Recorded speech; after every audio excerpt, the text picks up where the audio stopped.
আকাশবাণী খবর পড়ছি চঞ্চল ভট্টাচার্য। প্রথমে বিশেষ খবর। প্রধানমন্ত্রী আজ জম্মু কাশ্মীর সফরকালে ৪৬,০০০ কোটি টাকারও বেশি মূল্যের একগুচ্ছ উন্নয়নমূলক প্রকল্পের শিলান্যাস ও উদ্বোধন করেছেন। এর মধ্যে রয়েছে বিশ্বের সর্বোচ্চ রেলওয়ে আর্চ ব্রিজ চন্দ্রভাগা সেতু এবং ভারতের প্রথম কেবলের ওপর রাখা রেল সেতু আনজি আর্চ ব্রিজ। জার্মানি সফররত একটি সর্বদলীয় সংসদীয় প্রতিনিধি দলকে সন্ত্রাসবাদের বিরুদ্ধে লড়াইয়ে ভারতের প্রতি সে দেশের দৃঢ় সমর্থনের কথা জানানো হয়েছে। রিজার্ভ ব্যাংক আজ রেপো রেট 50 বেসিস পয়েন্ট কমিয়ে 6% থেকে 5.5% করার সিদ্ধান্ত নিয়েছে। রেপো রেট কমানোর পরে শেয়ার বাজারে আজ তেজি ভাব লক্ষ্য করা যায়। কানাডার প্রধানমন্ত্রীর আমন্ত্রণে প্রধানমন্ত্রী এই মাসের শেষের দিকে সেদেশে অনুষ্ঠিত G7 শীর্ষ সম্মেলনে যোগ দেবেন। বাংলাদেশের অন্তর্বর্তীকালীন সরকারের প্রধান উপদেষ্টা জানিয়েছেন সেদেশের নির্বাচন আগামী এপ্রিলে অনুষ্ঠিত হবে। ফ্রেঞ্চ ওপেনে পুরুষদের সিঙ্গলসে স্পেনের কার্লোস আলকারাজ ফাইনালে উঠেছেন। আসছে বিস্তারিত খবরে। প্রধানমন্ত্রী নরেন্দ্র মোদী আজ জম্মু কাশ্মীর সফরকালে ৪৬,০০০ কোটি টাকারও বেশি মূল্যের একগুচ্ছ উন্নয়নমূলক প্রকল্পের উদ্বোধন ও শিলান্যাস করেছেন। তিনি বিশ্বের সর্বোচ্চ রেলওয়ে আর্চ ব্রিজ এবং চন্দ্রভাগা সেতু ও ভারতের প্রথম কেবলের ওপর রাখা রেল ব্রিজ আনজি আর্চ ব্রিজের উদ্বোধন করেন। এছাড়াও Udhampur Srinagar Baramulla rail link USBRL জাতির উদ্দেশ্যে তিনি উৎসর্গ করেন। এটি নির্মাণে ব্যয় হয়েছে প্রায় ৪৪,০০০ কোটি টাকা। প্রধানমন্ত্রী বলেছেন, আজ গুরুত্বপূর্ণ পরিকাঠামোগুলি উদ্বোধনের ফলে জম্মু কাশ্মীরের উন্নয়ন যাত্রার এক গুরুত্বপূর্ণ মুহূর্ত সূচিত হল। অত্যাধুনিক এই পরিকাঠামো জম্মু ও কাশ্মীরের মধ্যে যোগাযোগ ব্যবস্থাকে উন্নত করবে। তিনি বলেন, ভারত সন্ত্রাসবাদের কাছে মাথা নত করবে না। দুর্ভাগ্যজনকভাবে আমাদের প্রতিবেশী দেশ মানবতা এবং দরিদ্রদের জীবিকার বিরুদ্ধে ধারাবাহিকভাবে নানা ক্রিয়াকলাপে যুক্ত। 22শে এপ্রিল পাহেলগাঁওয়ে পর্যটকদের ওপর বর্বরচিত হামলার প্রসঙ্গ উল্লেখ করে তিনি বলেন, পাকিস্তান পাহেলগাঁওয়ে ইনসানিয়াত বা মানবতা এবং কাশ্মীরিয়াত বা কাশ্মীরের সংস্কৃতি দুয়ের ওপরই হামলা চালিয়েছে। ফলে শুধুমাত্র পর্যটনের ওপর নির্ভরশীল সেরকম অনেক কাশ্মীরি পরিবারের জীবিকা আজ সংকটে। পাহেলগাঁওয়ের নারকীয় জঙ্গি হামলার তীব্র নিন্দা করে ভারতকে সমর্থন করার জন্য বিদেশমন্ত্রী ডক্টর এস জয়শঙ্কর মধ্য এশিয়ার দেশগুলির প্রতি কৃতজ্ঞতা জানিয়েছেন। নতুন দিল্লিতে চতুর্থ ভারত মধ্য এশিয়া ডায়ালগে ভাষণ দিতে গিয়ে ডক্টর জয়শঙ্কর বলেন, ভারত এশিয়ার এই অঞ্চলের দেশগুলিকে উন্নয়নের ক্ষেত্রে বিশ্বাস করে। বিজেপি সাংসদ রবিশঙ্কর প্রসাদের নেতৃত্বে একটি সর্বদলীয় সংসদীয় প্রতিনিধি দল আজ জার্মানির বিদেশমন্ত্রী ইউহান ভ্যাডেফুলের সঙ্গে সাক্ষাৎ করেন। জার্মান বিদেশমন্ত্রী পাহেলগাঁওয়ে সন্ত্রাসবাদী হামলার নিন্দা করেছেন এবং সন্ত্রাসবাদের বিরুদ্ধে লড়াইয়ে ভারতের প্রতি জার্মানের দৃঢ় সমর্থনের কথা আবারও জানিয়েছেন। প্রতিনিধি দলটি আজ বার্লিনে জার্মান সংসদের ভাইস প্রেসিডেন্ট ওমিড নোরিপোর্টের সঙ্গে ফলপ্রসূ আলোচনা করেছেন। দলের সদস্যরা জঙ্গিবাদের বিরুদ্ধে ভারতের নীতিগত অবস্থানের প্রতি জার্মানির দৃঢ় সমর্থনে সন্তোষ প্রকাশ করেছেন। তারা অপারেশন সিন্দুর সম্পর্কে বিস্তারিতভাবে জানিয়েছেন। প্রতিনিধি দলটি যে কোনো সন্ত্রাসবাদের বিরুদ্ধে ভারতের আপোষহীন নীতি পুনর্ব্যক্ত করেছে। অপারেশন সিঁদুরের সাফল্যে আজ পশ্চিমবঙ্গের নদিয়ার ভারত বাংলাদেশ গেদে সীমান্তে দক্ষিণ নদিয়া মাতৃশক্তি সমন্বয়ের উদ্যোগে মহিলারা বিএসএফ জওয়ানদের বিশেষ সম্মান জানান।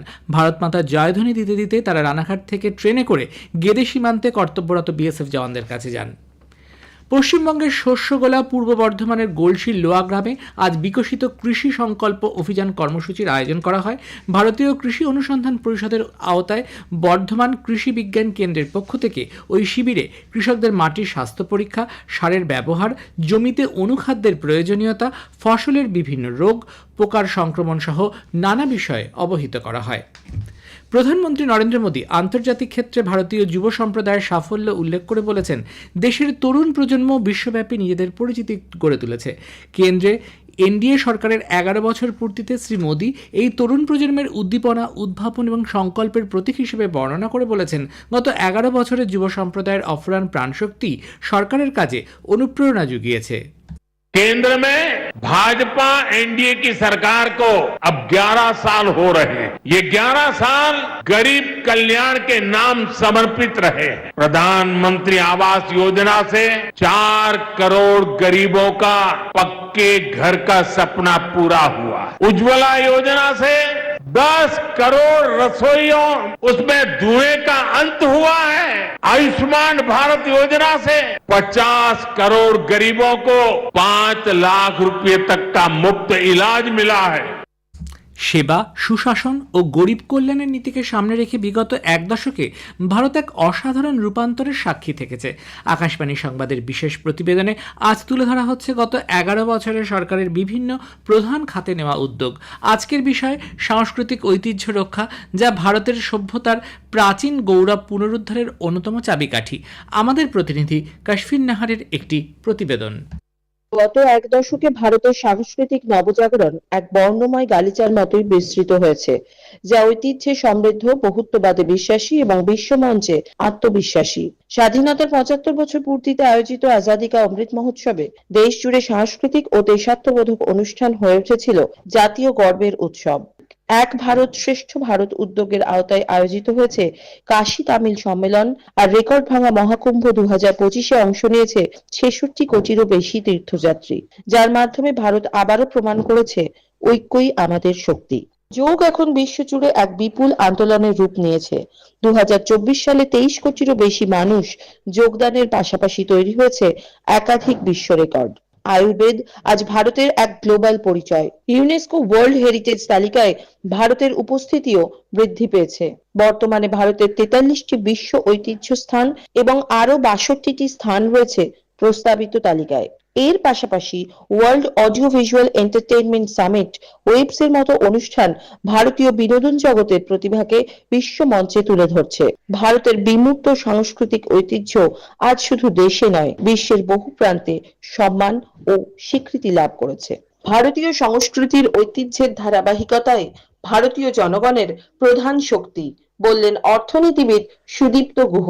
ভারতবর্ষের সাংস্কৃতিক ঐতিহ্য, ভারতবর্ষের মুনি ঋষি তাদের পর্যবেক্ষণ, ধ্যান সেই সত্যের উপর দাঁড়িয়ে আছে। বেদান্ত পরবর্তী যুগে আমরা দেখি কৌটিল্য, তিনি অর্থনীতি, দর্শন, বাণিজ্য, কর ব্যবস্থা, enforcement of concert, conflict of interest, আজকের ওয়েস্টার্ন ওয়ার্ল্ডের যা যা ইকোনমিক্স থিওরি আছে আজ থেকে 2.5 বছর আগে দিয়ে গেছিলেন, এবং সরস সুশ্রুত আজ থেকে 2000 বছর আগে আমাদের দেশে দিয়ে গেছিলেন শল্য চিকিৎসার মতো উন্নত চিকিৎসা ব্যবস্থা। আমাদের দেশের গণিতজ্ঞরা যথা ব্রহ্মগুপ্ত, ভাস্করাচার্য, মাধব, ওনারা শূন্য আবিষ্কার করেছেন। এই যে যত রকম সত্য আছে, আত্মার সত্য, এই সব সত্যকে নিয়ে আমাদের সমাজ, আমাদের দর্শন, সেটাই আমাদের সংস্কৃতি, সেটাই আমাদের সাংস্কৃতিক ঐতিহ্য। ভারতের এই সংস্কৃতির আলো আজ ঘরের গণ্ডি পেরিয়ে বিশ্বকে গৌরবের সঙ্গে আস্থার সঙ্গে পথ দেখাচ্ছে। কেন্দ্রীয় সংখ্যালঘু বিষয়ক মন্ত্রী কিরেন রিজিজু আজ ওয়াকফ সম্পত্তির তথ্য যাচাই, নজরদারি এবং তথ্য আপলোড করার জন্য উমিদ নামের একটি কেন্দ্রীয় পোর্টালের সূচনা করেছেন। শ্রী রিজিজু বলেছেন, এই নতুন পোর্টালটি ওয়াকফ সম্পত্তির পরিচালনার ক্ষেত্রে একটি ঐতিহাসিক পদক্ষেপ। এর ফলে কেবলমাত্র স্বচ্ছতা আসবে না, মুসলিম নারী ও শিশুরাও উপকৃত হবেন। आज जब हमने पोर्टल लॉन्च किया तो इसका नाम है उम्मीद सेंट्रल पोर्टल, और ये उम्मीद है unified Waqf management, efficiency, empowerment and development का जो थीम के साथ काम कर रहे हैं। इसमें देश में जितना वक्फ प्रॉपर्टी है आज तक जो रजिस्टर्ड है, रिकॉग्नाइज्ड है, आइडेंटिफाइड है, उसका आज से जितना मुतवलिस है उनको कहा गया कि पोर्टल पे अपलोड करना शुरू कर देंगे, और 6 महीने का वक्त दिया है। ভারতীয় রিজার্ভ ব্যাংক আজ রেপো রেট 50 বেসিস পয়েন্ট কমিয়ে 6% থেকে 5.5% করার সিদ্ধান্ত নিয়েছে। এই নিয়ে টানা তৃতীয়বার আরবিআই এর রেপো রেট কমানোর সিদ্ধান্ত। রিজার্ভ ব্যাংকের রেপো রেট কমানোর পর শেয়ার বাজারে আজ তেজিভাব লক্ষ্য করা যায়। বম্বে শেয়ার বাজারের সূচক সেন্সেক্স দিনের শেষে 747 পয়েন্ট বৃদ্ধি পেয়ে 82,189 দাঁড়ায়। জাতীয় শেয়ার সূচক নিফটিও 252 পয়েন্ট বেড়ে 25,000 ছাড়িয়ে যায়। এ খবর প্রচারিত হচ্ছে আকাশবাণী থেকে। আমাদের সংবাদ শোনা যাবে ইউটিউব চ্যানেল আকাশবাণী সংবাদ বাংলা, ফেসবুক ও ইনস্টাগ্রাম আকাশবাণী সংবাদ কলকাতা এবং এক্স হ্যান্ডেল এআইআর নিউজ কলকাতাতে। প্রধানমন্ত্রী নরেন্দ্র মোদী এ মাসের শেষের দিকে কানাডায় G7 শীর্ষ সম্মেলনে যোগ দেবেন। সেদেশের প্রধানমন্ত্রী মার্ক কার্নি এই সম্মেলনে যোগদানের জন্য আজ শ্রী মোদীকে টেলিফোনে আমন্ত্রণ জানান। পরে সামাজিক মাধ্যমে এক বার্তায় প্রধানমন্ত্রী সাম্প্রতিক নির্বাচনে জয়ের জন্য মার্ক কার্নিকে শুভেচ্ছা জানিয়েছেন। কানাসিক্সে এই G7 শীর্ষ সম্মেলনে তাকে আমন্ত্রণ জানানোর জন্য কার্নিকে ধন্যবাদ জানানো শ্রী মোদী। বাংলাদেশের অন্তর্বর্তীকালীন সরকারের প্রধান উপদেষ্টা ডক্টর মোহাম্মদ ইউনুস জানিয়েছেন, সেদেশের পরবর্তী জাতীয় নির্বাচন আগামী এপ্রিলের প্রথমার্ধে যে কোনো দিন হবে।